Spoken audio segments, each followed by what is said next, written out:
26 de noviembre de 2024. Una prisión del estado de California. Un hombre de 61 años firma unos papeles, recoge sus cosas y sale por la puerta. Se llama José Trinidad Marín. En su familia lo llamaban Trino.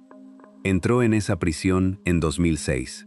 Un jurado de California lo declaró culpable de 8 delitos graves. El juez le impuso 31 años. Ha cumplido 18. Y sale porque, legalmente, puede salir. Al otro lado de esa puerta hay 3 mujeres adultas que fueron niñas cuando ocurrió todo. 2 son hijas suyas, la tercera era su cuñada. Y hay una cuarta mujer que no puede decir nada, porque lleva 12 años muerta. Se llamaba Dolores Yanni Rivera Saavedra. El mundo la conoció como Jenny Rivera, la diva de la banda. Cayó de un avión en la Sierra de Nuevo León el 9 de diciembre de 2012 y se pasó la mitad de su vida adulta haciendo una sola cosa: intentar que ese hombre no volviera a salir a la calle. 15 años, desde 1997 hasta el día que se subió a aquel avión. 15 años de denuncias, de abogados, de vistas, de declaraciones en televisión y de estar encima de un expediente judicial mientras vendía millones de discos y llenaba estadios. 12 años exactos después de su muerte, ese hombre salió a la calle. Y sus 2 hijas lo habían perdonado. Antes de empezar hay que decir 3 cosas, y hay que decirlas bien.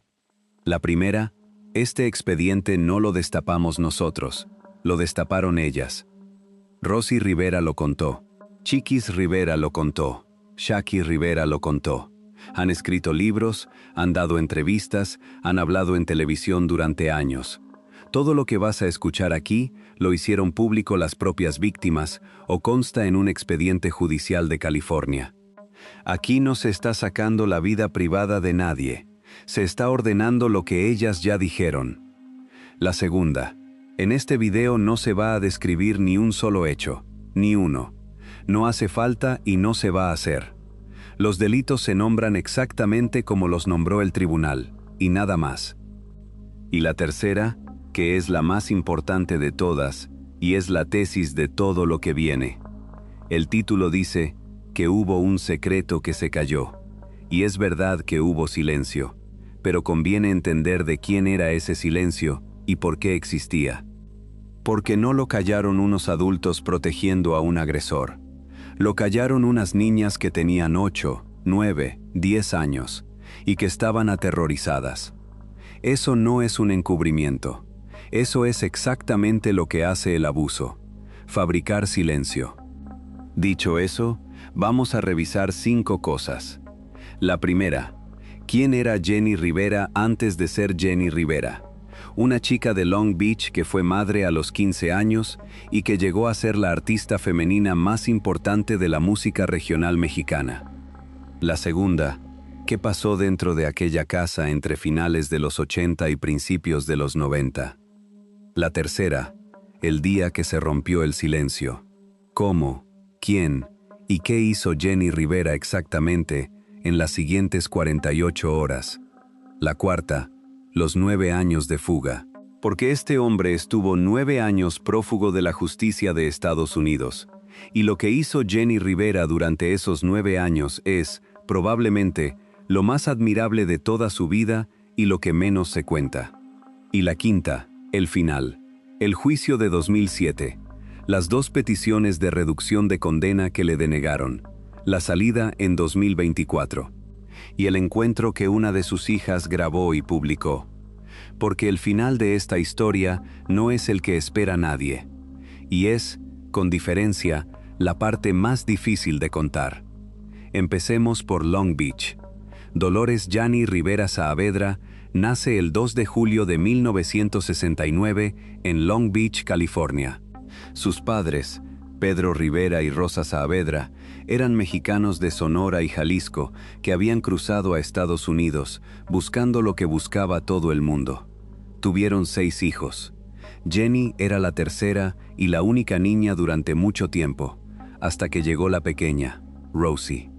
No había dinero, Pedro Rivera vendía discos y casetes en los mercadillos de Long Beach, de puesto en puesto, cargando cajas. Con el tiempo montó su propio sello discográfico desde el garaje de casa, Cintas Acuario, y ahí empezó a grabar a artistas de banda y de corrido que ninguna discográfica grande quería.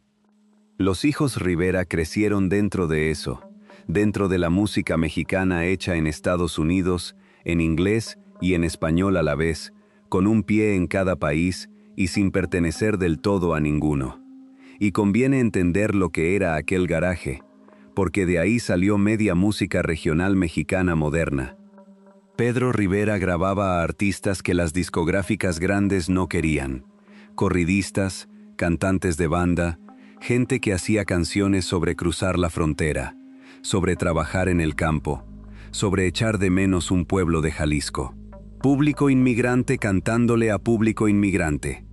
Nadie en Los Ángeles pensaba que eso fuera un negocio. Resultó ser uno de los mercados musicales más grandes de Estados Unidos. Su hermano Lupillo Rivera acabaría siendo una estrella. Ella también.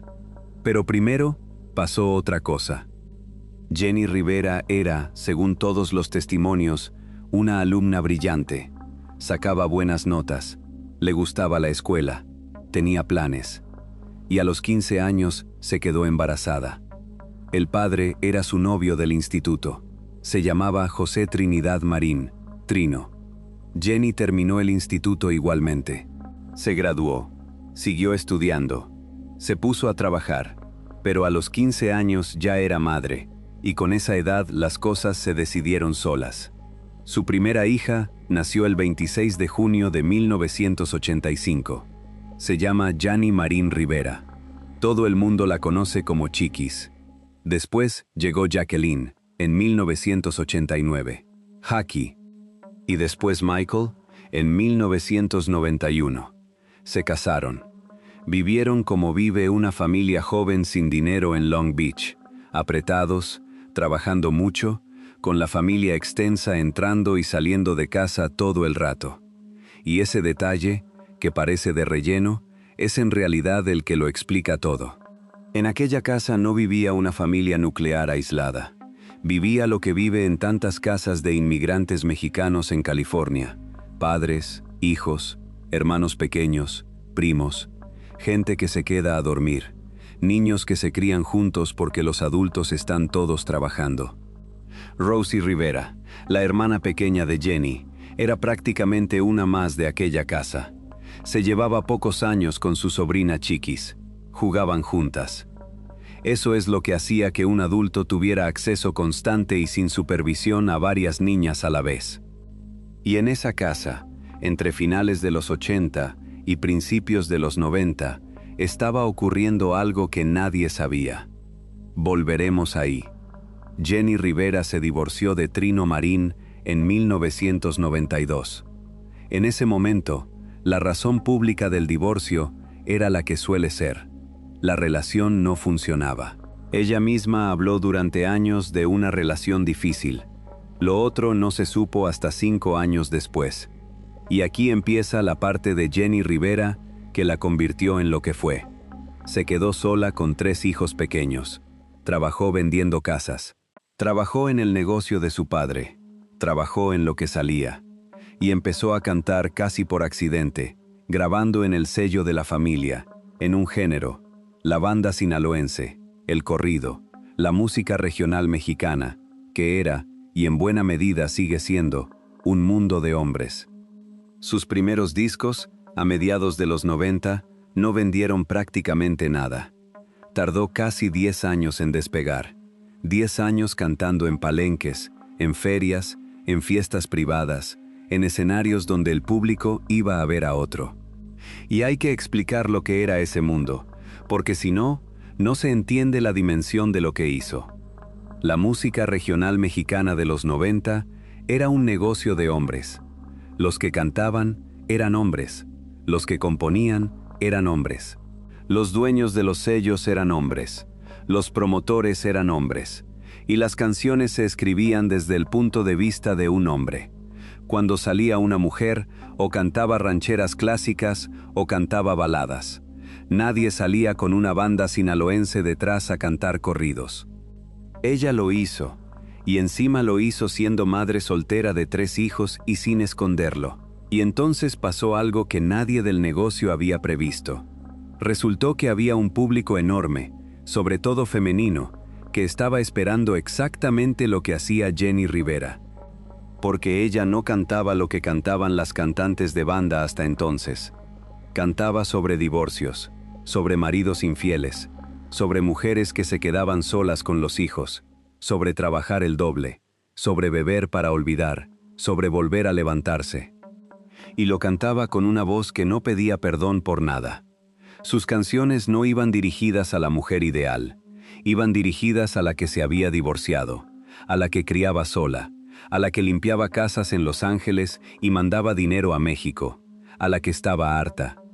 Y esa mujer, en Estados Unidos y en México, era muchísima gente que hasta entonces no tenía a nadie cantándole. Discos como Que me entierren con la banda, Parrandera, Rebelde y atrevida, Jenny o La Gran Señora la convirtieron en la artista femenina más importante de la música regional mexicana. Vendió millones de discos, llenó el Nokia Theater de Los Ángeles, llenó el Staples Center.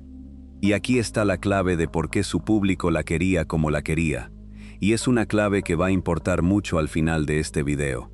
Jenny Rivera contaba todo, absolutamente todo, sus divorcios, sus problemas con el dinero, sus peleas familiares, sus errores. Cuando algo le salía mal, salía a un escenario y lo cantaba, o lo contaba en una entrevista, o lo publicaba ella misma antes de que lo publicara nadie. En una industria construida sobre esconder, ella construyó una carrera entera sobre lo contrario. Y no era una estrategia, era carácter. Su segundo matrimonio, con Juan López, terminó también en divorcio y terminó también en los tribunales. Su tercer matrimonio, con el lanzador de béisbol Esteban Loaiza, se rompió pocos meses antes de su muerte y se rompió en público, con la prensa hispana entera pendiente. Cada uno de esos episodios lo contó ella, antes que nadie, con sus palabras, sin dejar que se lo contaran. Tuvo un programa de telerrealidad con su familia, tuvo un programa de radio, montó negocios, se convirtió, para millones de mujeres mexicanas y mexicoamericanas, en algo más que una cantante, en la prueba de que se podía haber tenido una vida durísima y aún así acabar llenando el Staples Center. En sus últimos años estaba grabando una serie para una cadena estadounidense y preparando su salto definitivo al mercado en inglés. Tenía 43 años y estaba en el mejor momento profesional de su vida. Y hay un dato que casi nadie conoce. En 2010, Jenny Rivera fue nombrada portavoz de la Coalición Nacional contra la Violencia Doméstica en Estados Unidos. No fue un nombramiento de florero, habló en actos. Dio la cara, se puso delante de las cámaras a hablar de maltrato y de abuso, cuando en su género musical, eso no lo hacía nadie. Y hay que dimensionar lo raro que era eso. En 2010, la música regional mexicana estaba llena de canciones sobre hombres que pierden a la mujer, sobre hombres que beben por despecho, sobre hombres que ajustan cuentas. Era, y sigue siendo en buena medida, un género donde el maltrato aparece a veces como un tema romántico y casi nunca como un problema. Y la artista más grande del género se plantó a hacer campaña institucional contra eso. No lo hizo cuando ya estaba retirada y no tenía nada que perder. Lo hizo en su mejor momento comercial, con giras llenas, con todo el negocio pendiente de ella. Ella sabía exactamente de lo que estaba hablando, porque para entonces ya llevaba 13 años metida en una guerra que casi nadie de su público conocía. Y esa guerra empezó una tarde de 1997, cuando su hermana pequeña se sentó delante de ella y le dijo que tenía que contarle una cosa. Vamos a hablar del silencio, porque el título de este video habla de un secreto que se cayó, y la pregunta que se hace todo el mundo cuando escucha una historia así es siempre la misma. ¿Cómo es posible que nadie dijera nada? Y esa pregunta Formulada así, es injusta, pero es comprensible. Así que vamos a responderla bien. Rosie Rivera, la hermana pequeña de Jenny, ha explicado públicamente durante años que aquello empezó cuando ella tenía 8 años. Chiquis y Jackie eran todavía más pequeñas. Ahora piensa en lo que significa tener 8 años. A los 8 años no tienes vocabulario para nombrar lo que te está pasando. No sabes que existe una palabra legal para eso. No sabes que hay un teléfono al que se puede llamar. No sabes que un adulto puede ir a la cárcel por eso.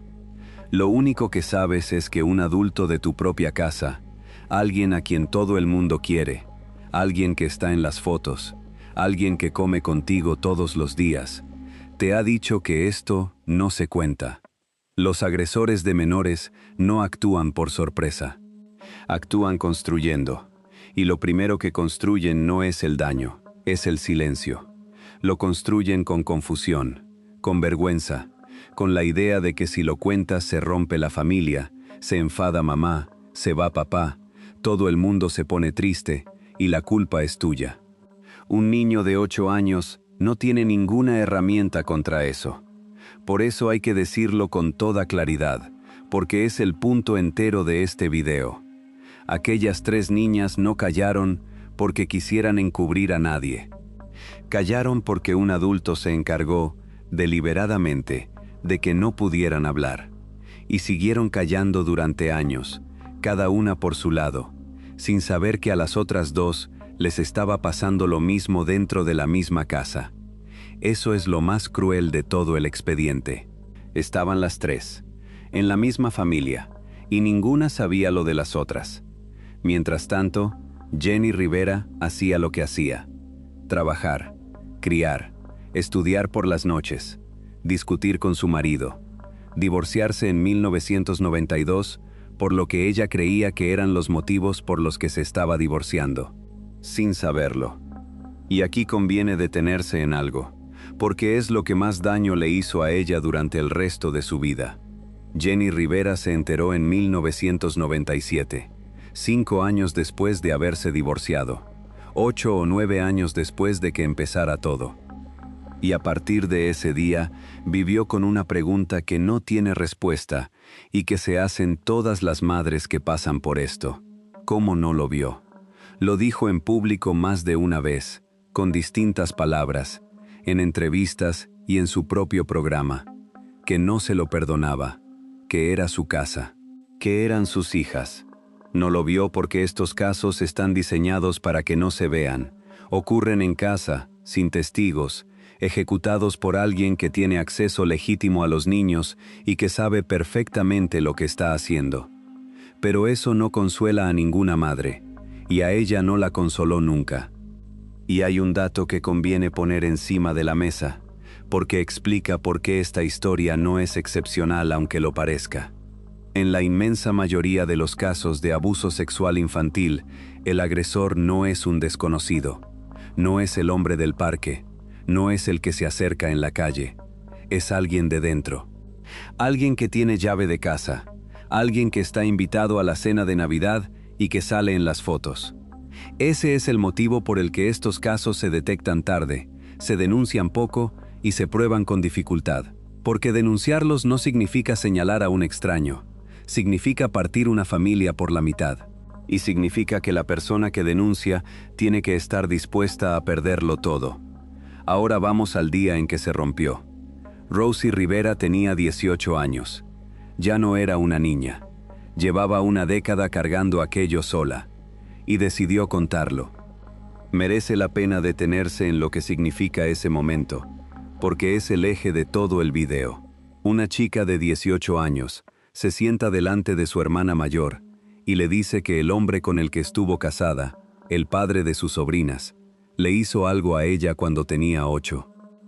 Y le dice, además, que sospecha que no fue la única, sabiendo que en cuanto abra la boca no hay vuelta atrás, que la familia se va a partir, que unos le van a creer y otros no, que va a tener que repetirlo delante de policías, de abogados y de desconocidos, una y otra vez, durante años. Casi nadie lo hace. Esa es la realidad de este tipo de delitos. La mayoría no se denuncian nunca, y de los que se denuncian, muchísimos se denuncian décadas después, cuando ya no se puede probar nada. Rosy Rivera lo hizo con 18 años. Se lo contó a su familia, se lo contó a su hermana.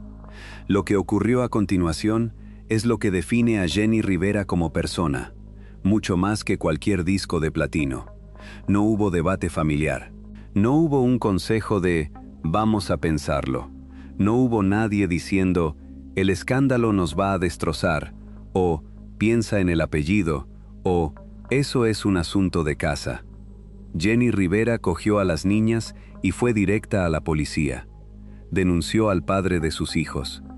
Y hay que entender lo que eso significaba en 1997, en una familia mexicana, trabajadora del sur de California, con un negocio familiar de música que dependía del apellido, con hermanos artistas, en una comunidad donde estas cosas no se sacaban de casa. Significaba quemarlo todo. Significaba que sus hijas tendrían que declarar. Significaba que el padre de sus 3 hijos iba a ir a juicio.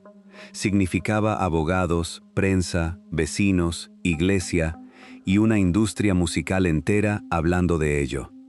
Lo hizo igual, en cuestión de días. Y entonces Trino Marín hizo lo que hacen los cobardes. Desapareció. Se fugó antes de que pudieran detenerlo. Y no lo encontraron durante 9 años. 9 años. 9 años en los que aquellas 3 chicas crecieron sabiendo que el hombre que les había hecho aquello estaba en algún sitio, libre, comiendo en restaurantes, viviendo su vida, y que nadie podía tocarlo. 9 años en los que Jenny Rivera se hizo famosa. Y eso, que parece un detalle, es la clave de lo que viene ahora.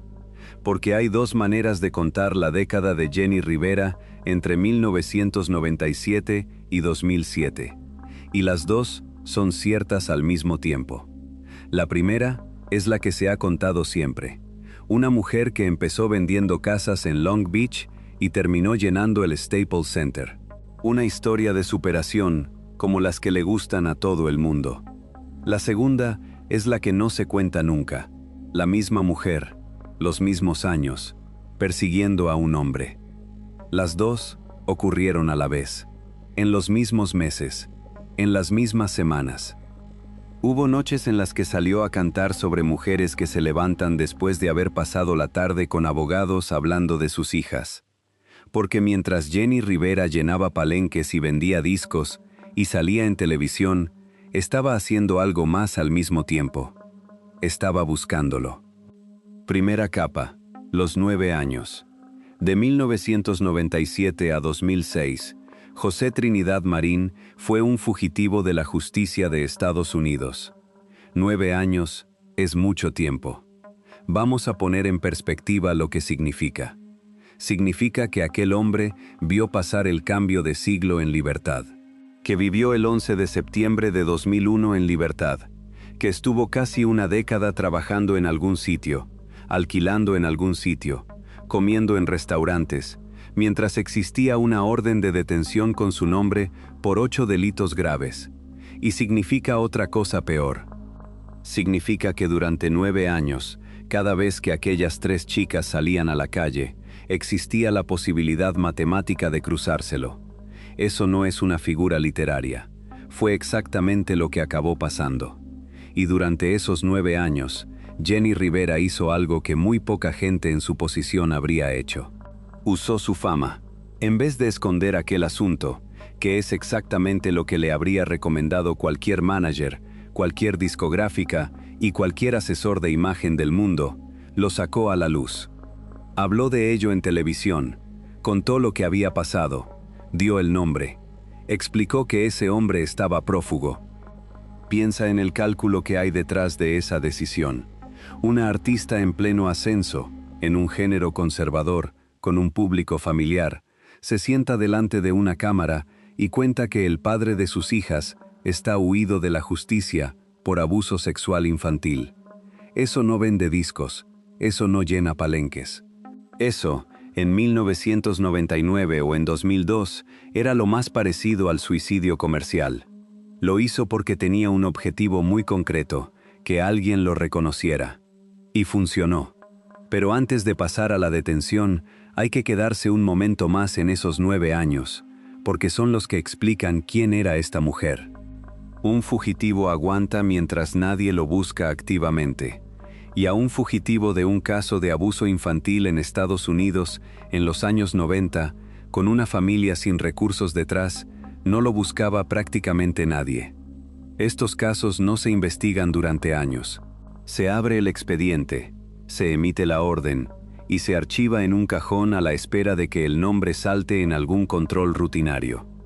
Jenny Rivera sabía eso y entendió antes que nadie una cosa muy sencilla, que ella tenía algo que la policía no tenía: audiencia.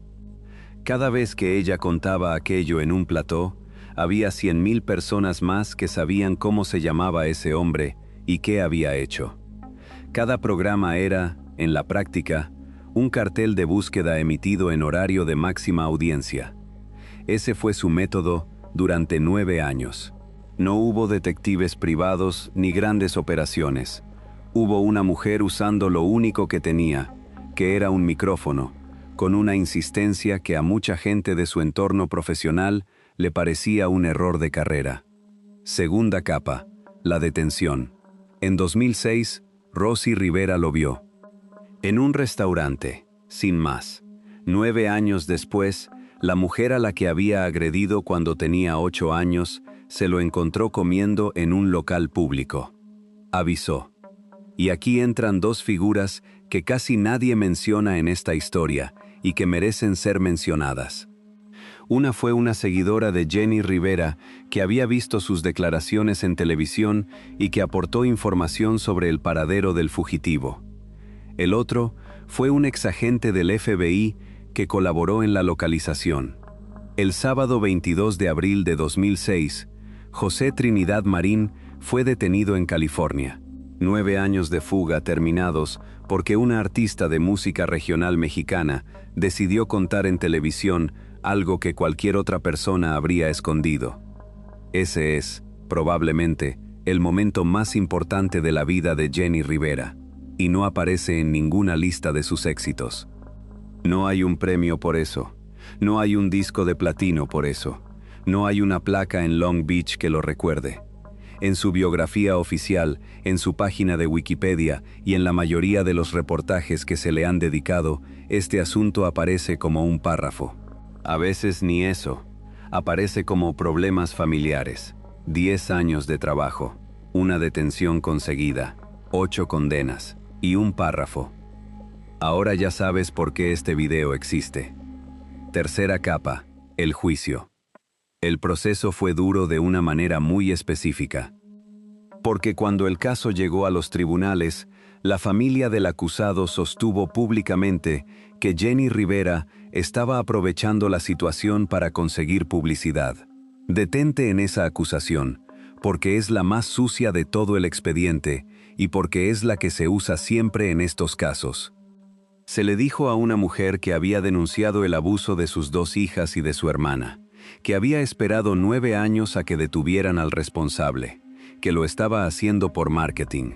Esa acusación contribuyó a que en un momento del proceso el acusado obtuviera libertad bajo fianza. Y no fue lo peor fue lo otro. Detente un segundo más en esa acusación, porque no es un detalle de este caso, es el manual completo. Cuando alguien denuncia un abuso dentro de una familia, la respuesta casi nunca es «vamos a investigarlo». La respuesta suele ser una pregunta sobre los motivos de quien denuncia, que si busca dinero, que si busca notoriedad, que si es una venganza por el divorcio, que si está manipulando a los niños. Y esa pregunta funciona. Funciona en las familias, funciona en los barrios y funciona, a veces, en los tribunales. En este caso, funcionó lo suficiente como para que un hombre acusado de 8 delitos graves saliera bajo fianza. Contra eso, Jenny Rivera solo tenía una cosa: seguir adelante. Chiquis Rivera, Jackie Rivera, y Rosie Rivera tuvieron que declarar. Tuvieron que sentarse delante de un tribunal, delante de abogados defensores, y contar en voz alta, con detalle, delante de desconocidos, lo que les habían hecho cuando tenían 8, 9 y 10 años. Con él en la sala. Eso lo hicieron 3 mujeres jóvenes, y ese testimonio es lo que sostuvo el caso entero. Cuarta capa, la condena. El 10 de mayo de 2007, José Trinidad Marín fue declarado culpable. 8 delitos graves. Entre ellos, y los nombramos exactamente como los formuló el tribunal: abuso sexual continuado, agresión sexual agravada contra una menor y actos lascivos con una menor. La condena fue de 31 años de prisión. En aquel momento, la prensa lo calculó y publicó el dato. Saldría con 74 años. Y a las 3 mujeres que habían declarado, y a la madre que había peleado durante una década, se les dijo lo que se les dice a todas las familias en ese momento: que se había acabado, que ya estaba, que ese hombre no volvería a ver la calle. 10 años. Eso es lo que había tardado. De 1997 a 2007. Una denuncia, 9 años de fuga, una detención, un juicio, un intento de descrédito público contra la denunciante, 3 testimonios durísimos y una sentencia. 10 años de la vida de una mujer, entre los 27 y los 37, que coinciden exactamente con la década en la que construyó su carrera. Todo lo que hizo Jenny Rivera profesionalmente en ese tiempo, los discos, los palenques, los premios, el ascenso, lo hizo mientras llevaba esto encima. Quinta capa, lo que hizo Jenny Rivera después. No lo dejó ahí, y esto es lo que hay que entender de ella. El 4 de marzo de 2010, el condenado solicitó por primera vez una reducción de condena y la libertad bajo fianza por buen comportamiento. El juez lo denegó. El 26 de junio de 2013 solicitó lo mismo por segunda vez. También se lo denegaron. Fíjate en la segunda fecha, 26 de junio de 2013. Esa fecha tiene 2 particularidades que no son casualidad y que en su momento hicieron mucho ruido en la prensa hispana de Estados Unidos.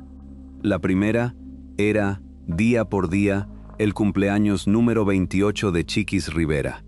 Y la segunda, para entonces, Jenny Rivera ya llevaba 6 meses muerta. Sexta capa, el avión.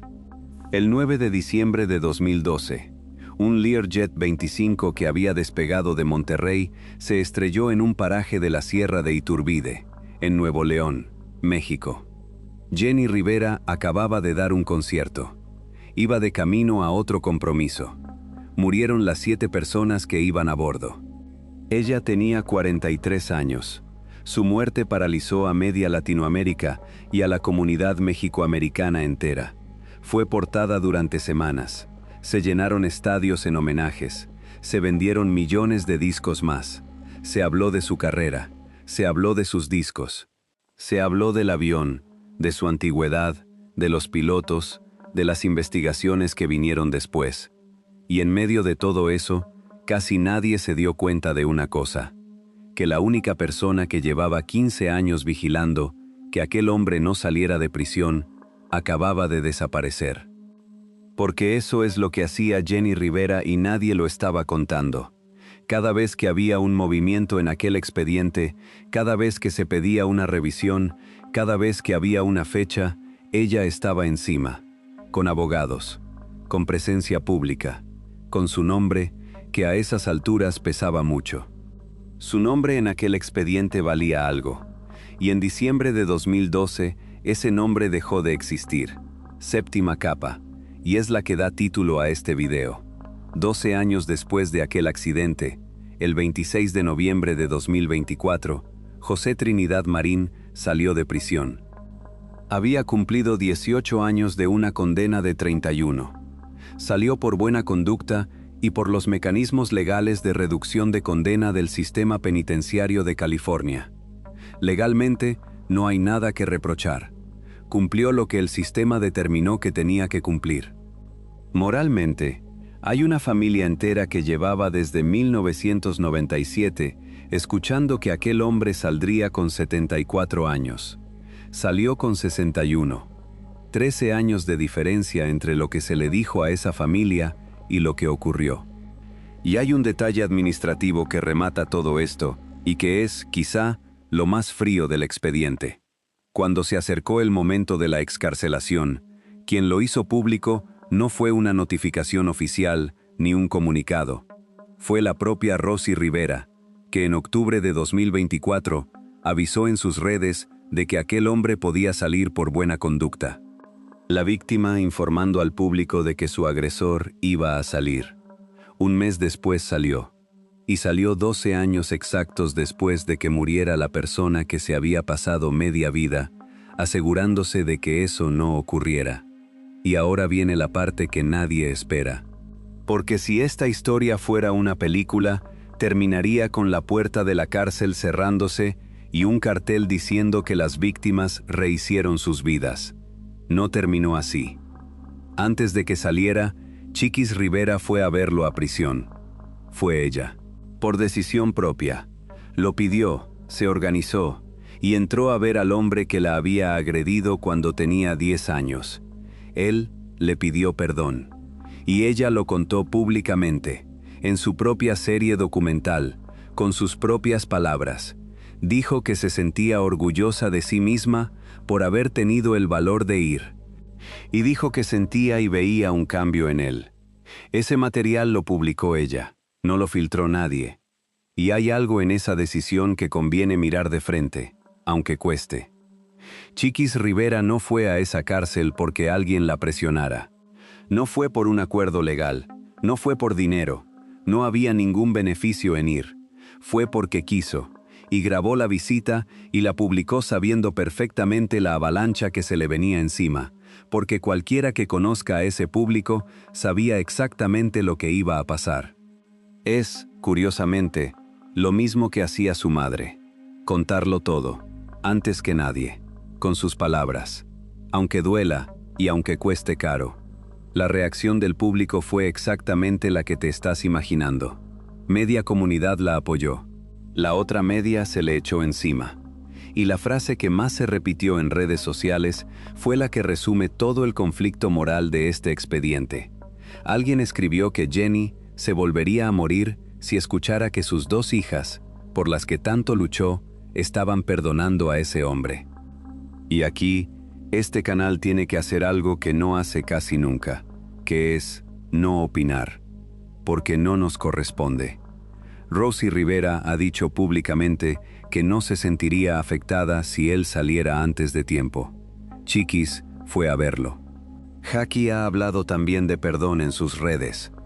Las 3 han construido, cada una a su manera y con muchísimo trabajo, una relación distinta con lo que les pasó.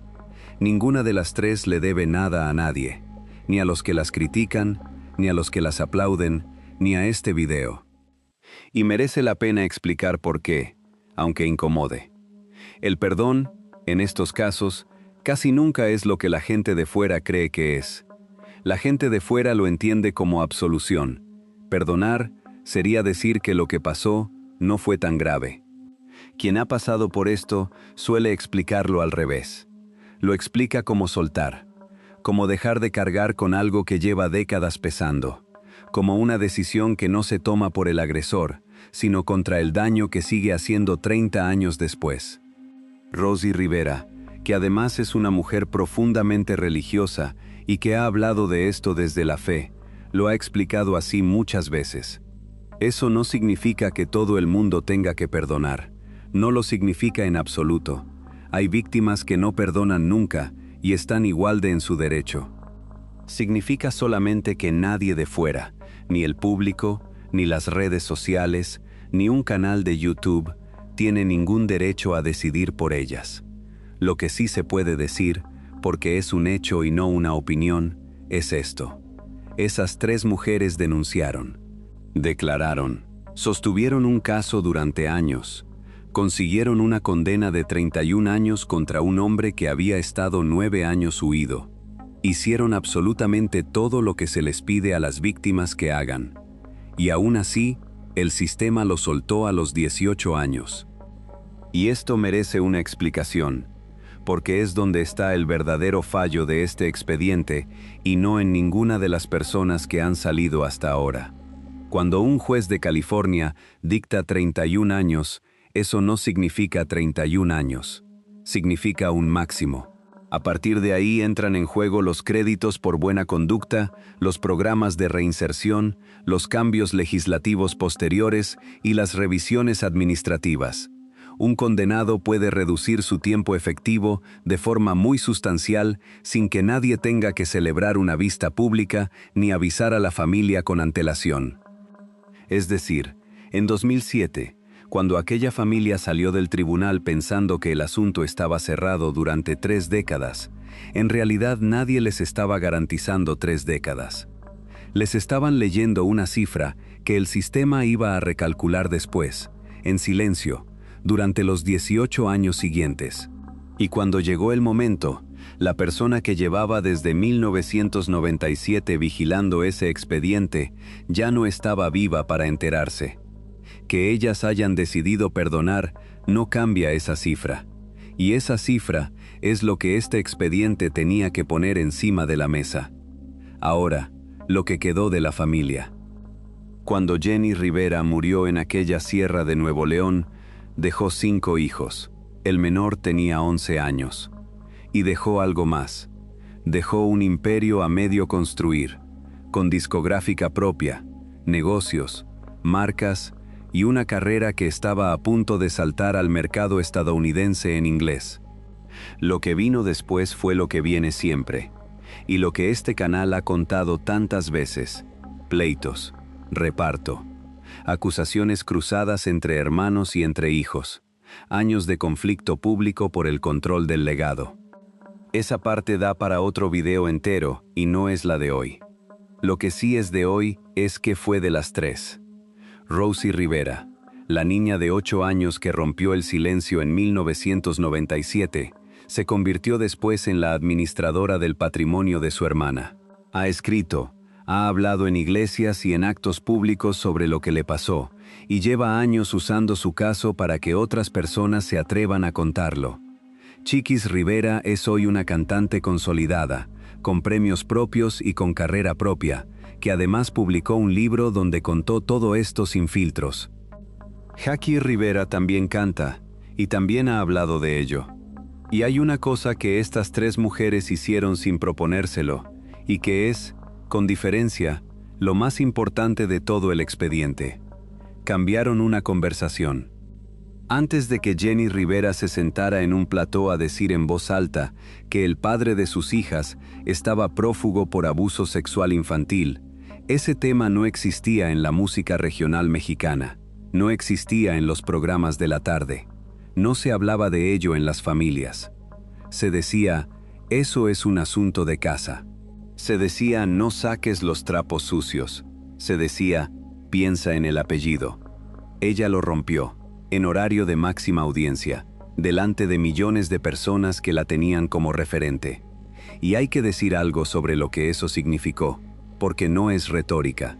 Cuando una persona famosa que la gente admira cuenta públicamente algo así, hay gente en su casa que lo escucha y entiende, por primera vez en su vida, que lo que le pasó a ella también tiene nombre, y que se puede denunciar.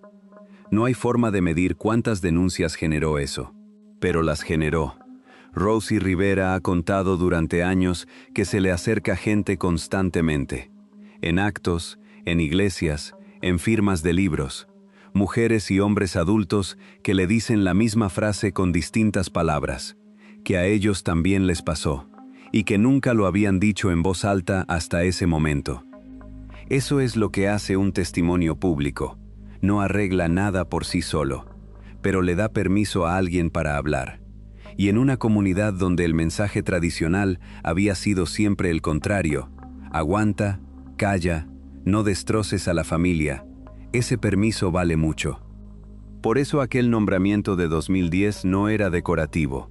Se lo dieron a alguien que llevaba 13 años haciendo exactamente ese trabajo, sin que se lo pidiera nadie y sin cobrar por ello. Y esa es la respuesta al bucle con el que abrimos este expediente.